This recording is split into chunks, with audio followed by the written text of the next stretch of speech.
So being able to connect with the person we're talking to, it's a big element in communication, right? And the word connect there is important, especially when it comes to relationship, right?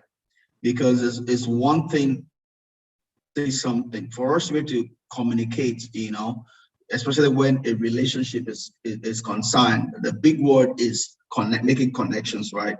That's why sometimes when someone is talking to you, you want the person to be looking at you.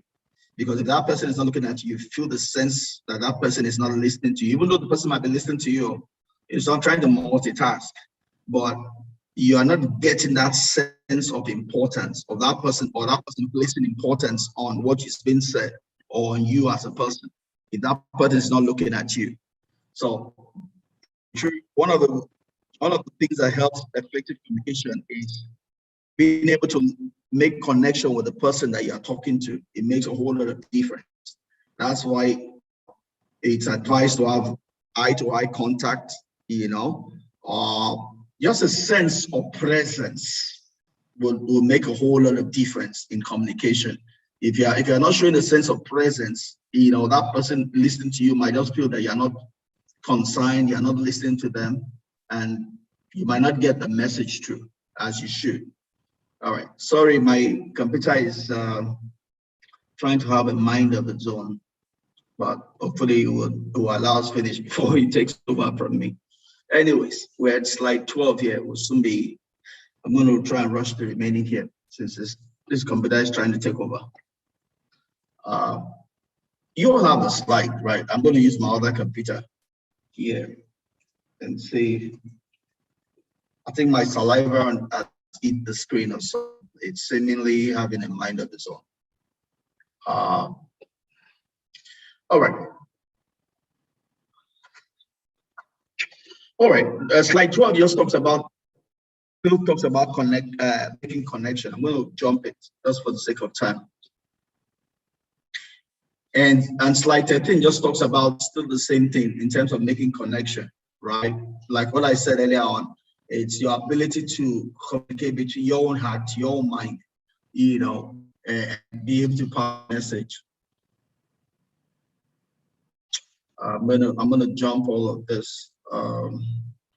And 15 just about the importance of being able to grow our communication skills by the people we relate with,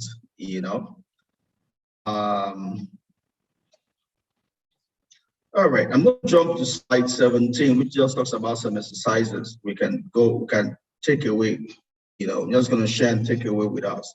But before I go there, let me just open the floor, first of all, to any question you might have, before we just run through the study guides. Any question, anything you want to add to what I've said, anything I said you don't agree with, anything, any comment whatsoever? Kevin, do you have any comment? Well, no, sir. No, all right, great. Anne, any comment, any addition, subtraction? Well, not really, just like you said, like, like for kids, they you tell them something and they hear something different. I think especially true for young kids, because I mean, I don't know, kids of today. I don't know. I mean, you're saying something else and they're not scared and they're like, what do you mean? But so it's like you changing the way that you speak to them, changing the way that you communicate with them. It's such a big factor today, and the way that compared to the way our parents raised us, they just say, but kids today, you can't even threaten them, because even when I look at my son in the eyes, it's like, Mommy, why are you looking at me? So yes.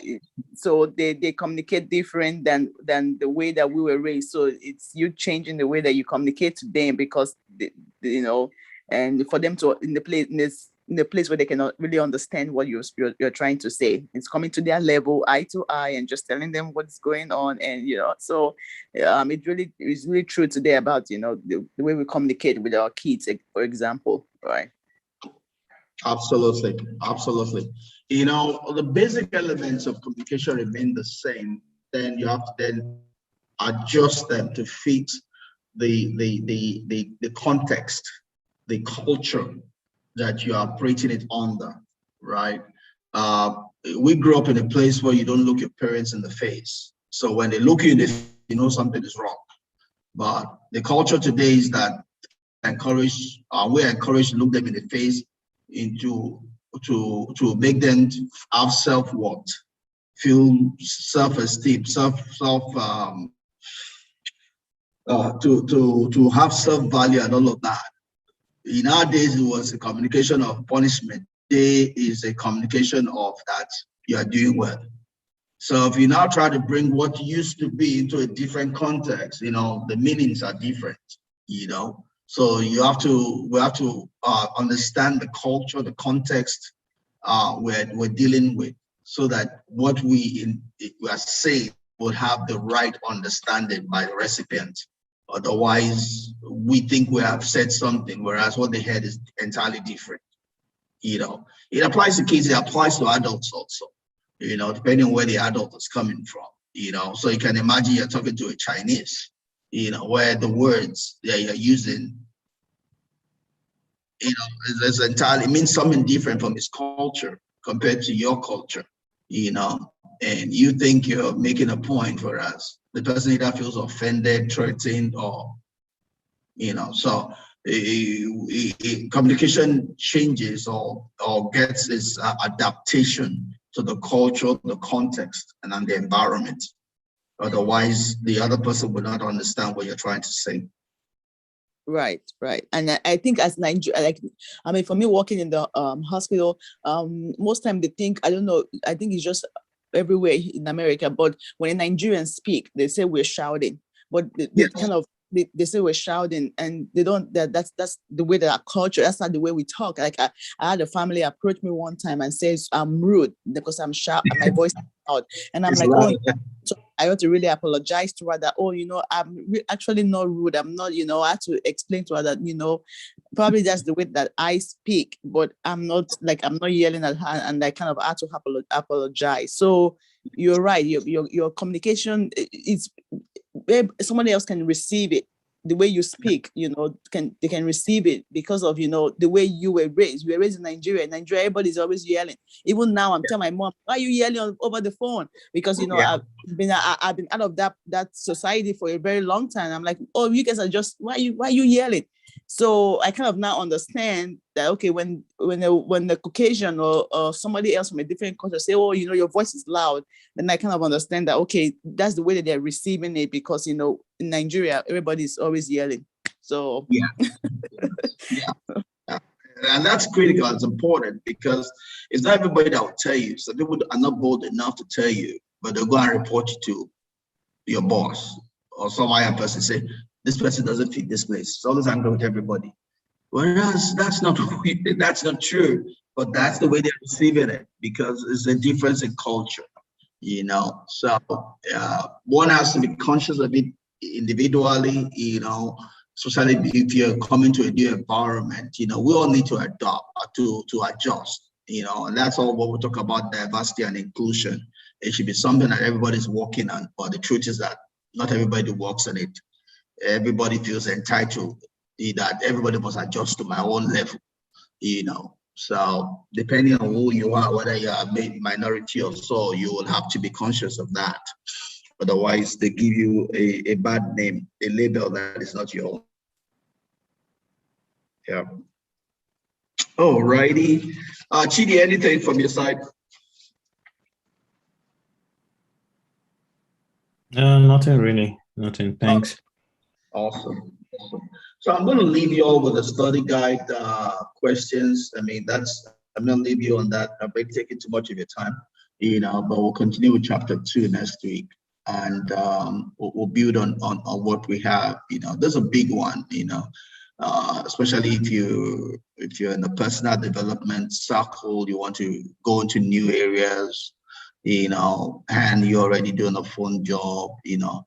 Me, I have to talk to Kelvin every now and then. I've met Kelvin twice now, Kevin works for me, that most of what we do is over the phone, So, and Kevin is Benin, I'm Yoruba, So I'm not sure, I'm sure he believes in me because he knows I'm a Christian. So any misconceptions, he might just throw it under the bus. Kevin, have you had any issue? Have I said anything I've hurt you in one way or the other? Something you heard wrongly? Okay. I think not really, but sometimes I have to, that's why I have to recap to make sure I understand what you are saying. So sometimes I just say, I have to recap what you said or what I understand from what you said but you've not said anything that. All right. But you also work in a unique place because Kevin is working in our farm, right? Is in the thick of Yoruba land. And he doesn't hear Yoruba. He's learning, he's forcing himself to learn. He's Benin. Is learning small, but then sometimes I say things over his head. How does that work for you? Well, at first it was a big problem for me. When I say problem, like you said, the communication is very key. So what I tried doing at first is to from the gesticulation and facial expression. That's what I first tried to get when anybody says anything. Imagine someone that doesn't even hear, and most times they speak Yoruba and they don't understand English. So at first it was a problem. So from the facial expression and all, I could at least get a picture of what they are trying to communicate. That was my first. All right, great. Yeah, so you've been able to communicate just by saying more than hearing, because what yes, you hear exactly. you don't understand. Exactly. Good. All right, great. By God's grace, there's a lot to mine from this book as we go along. So we'll continue next week, God willing.